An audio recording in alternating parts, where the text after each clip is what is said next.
Action. Records. You can't have any fun. So when? So I caught some bits and pieces of the Super Bowl. I really saw the Super Bowl commercials, and they had a flag football commercial for. You can't be demanding. You can't be relentless. You can't put yourself first. So? And I thought about, I said, man, why in the world do they have a national campaign for girls to come out and play flag football? Now, when I think about flag football and pee-wee football for boys, you know what happens? You have nationwide pee-wee football, then all of a sudden you find like the most bestest Cam Newton type player in all of America, and that person goes to a farm system. He goes from pee-wee football, middle school, high school, boom, college, they made it to the pros. Now ask, if we have a nationwide Nike campaign for girls to come out here play flag football, throw the ball, like after that, what happens? You know what happens after they play flag football? They don't have no babies. Fertility rate in the United States has been trending downward for decades, and now a new report shows the rate's the lowest it's been in more than a century. Last time a woman was told, you can't do this, you can't be confident. Who are these imaginary mean old men of the patriarchy?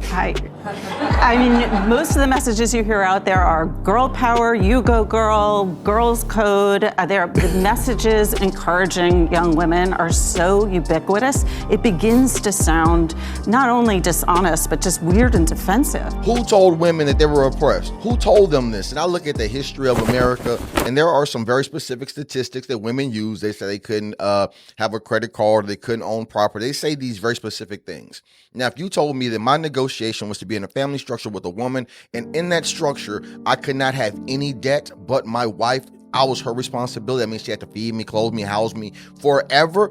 I think that might be a good idea. I'd be like, man, so I can never go in debt. I don't ever have to worry about interest rates, and I don't ever have to worry about being homeless.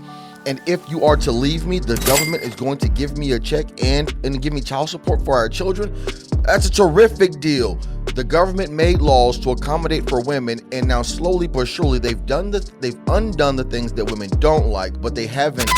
Yeah, that's right. They've undone the things that women don't like, but they haven't taken away the things that women do like.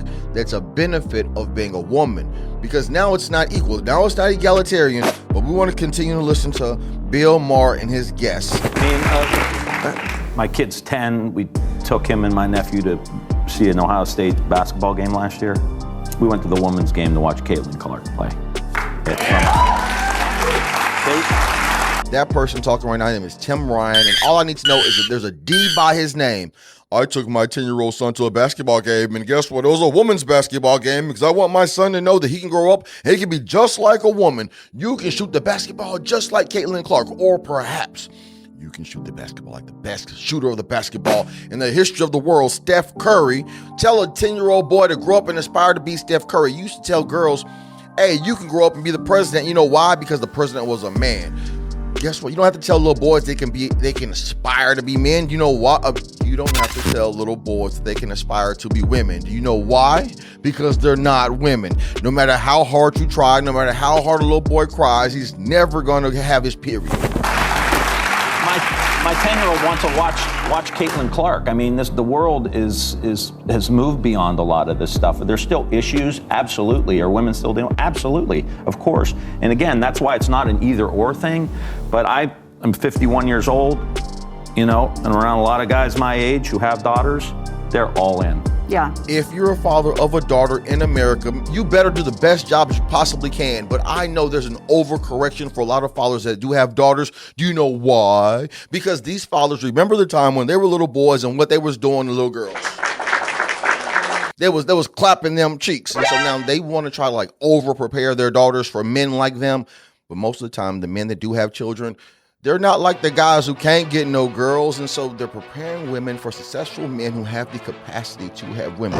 They're not preparing women for the guys who don't have the capacity to get women. There's a whole lot of them. There are millions of men who do not have any game and don't have the social skills to get a girl, but you're only preparing your daughter for you, like the top 10%. And so now what does this do?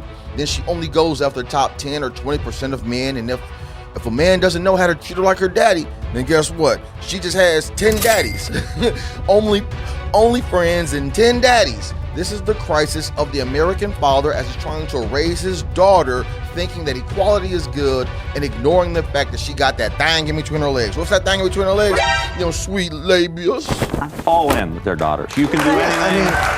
It's the boys, honestly, who aren't getting any positive messages and who really need them. Right. Boys, yeah. Because, if you look at any indicator, boys are behind on education, on, employment, college on mental enrollment. health, yes. Graduation, everything. Grad school, all those. The number one indicator of suicide is whether you're a man or a woman, and it's... When you make a point like that, when you say something powerful like that, then it reflects on your whole argument. And so if you want egalitarianism, if you want equality, then women have to engage in the same type of suffering that men are engaging with. That men don't have the rhetoric that says, you're so amazing, you're so valuable, you're guaranteed a job, you're guaranteed love, you can have it all.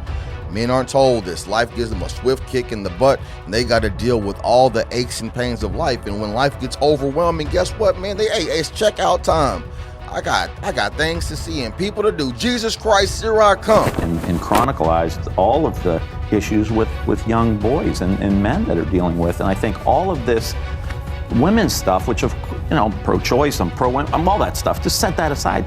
What are we going to do with our young men and our boys that are struggling so much with depression, with all kinds of health issues, with suicide? We need a national agenda for our boys too. And you know what?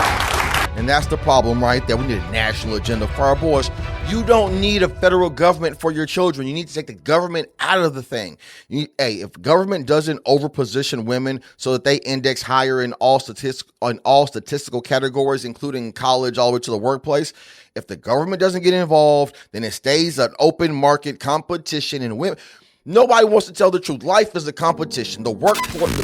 The job place is a competition. Men and women are competing for resources in America instead of a woman looking for a man to compete for resources and then her competing with the other women for men of value and men of stature so they can be the most bestest baby mamas in the world. America needs best baby mamas. We don't need no goddamn on flag football players.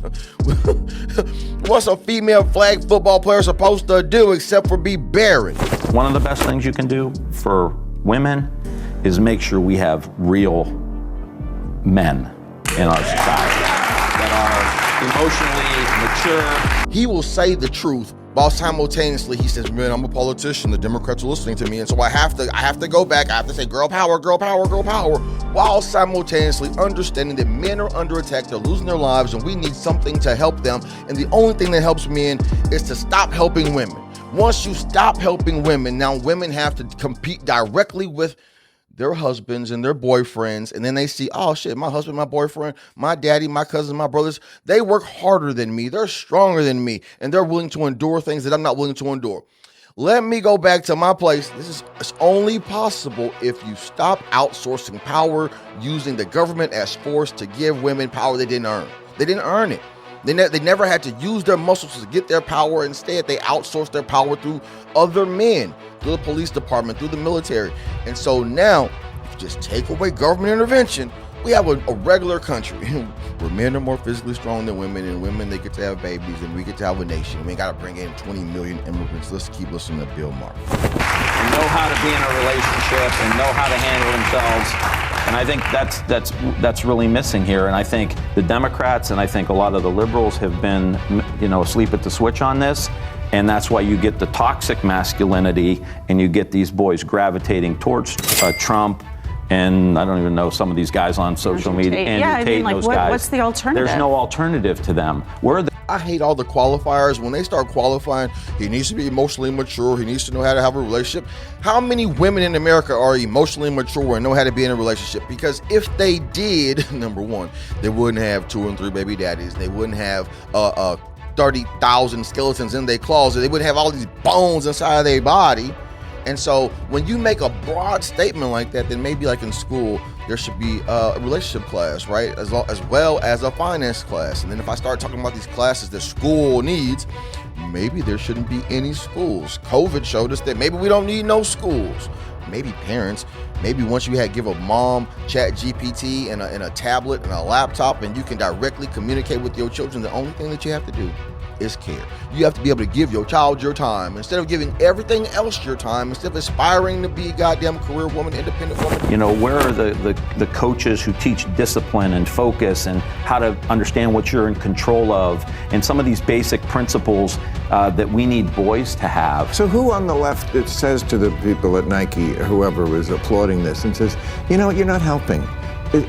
People aren't buying this. You're gonna lose elections in the future. You just keep doubling down on this stupid idea of always going to the oppressed and the oppressor, and it's almost like you hate progress because it threatens your role as a social justice warrior. Hey, men, you can't attack men. If you want men to be men, then you understand there are some very aggressive men in the world, and if you're not a very aggressive man, then stay away from those that are. If you're not a very big man and you don't want to fight for power, then stay away from those men that do. Don't criticize men who understand some men need to go to war. Some men have to be the protectors and the warriors of the community. This is just a fact of life. I mean, I didn't make my brain. God made my brain. The same way that God made the girl brain, God made the warrior brain. God made the warrior brain. The greatest American alive.